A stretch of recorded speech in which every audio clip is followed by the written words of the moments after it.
Yung mga kamag-anak ko, may bunga na yung mga ampalaya natin. Yung ating mga ampalaya, ayan may bunga na. Yun pa dun sa loob. Tapos yung iba nasisira mga kamag-anak dahil walang spray ng insecticide.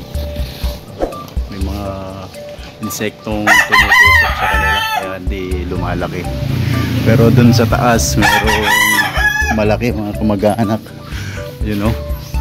Kailangan na nating makuha yun.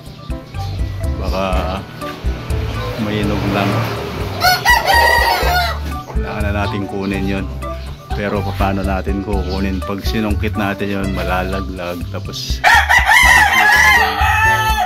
kailangan natin siguro akyatin to mga kamag-anak. Akyatin natin. Paano naman tayo aakyat? Yun ang tanong. Kasi maraming istorbo dito pag akyat natin dahil dito pumulupot yung baging ng ampalaya natin. Yan, sa sako lang natin kasi yan pinapatubo yung mga dumi ng ating mga manok na winawalis naiipon sa sako, naihipon natin sa sako, tapos yun tinataniman natin ang mga buto, kung ano yung buto na tanggal natin sa mga gulay na niluluto natin. Pero kailangan natin kunin yun. Pero madami rin bunga yung bayabas.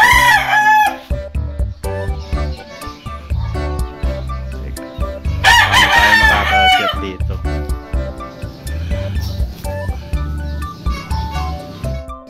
Kukuha tayo ng hagdanan mga kamag-anak. Parang may hagdanan siya.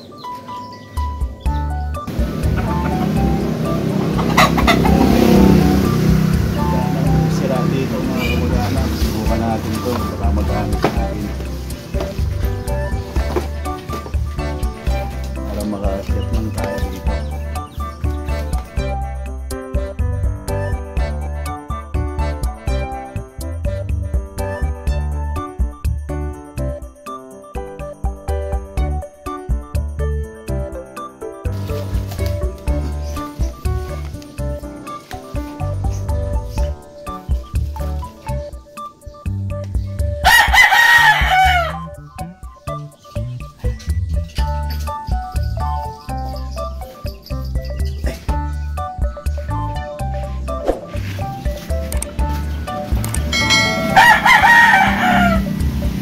Ito na mga kamag-anak, nakuha na natin.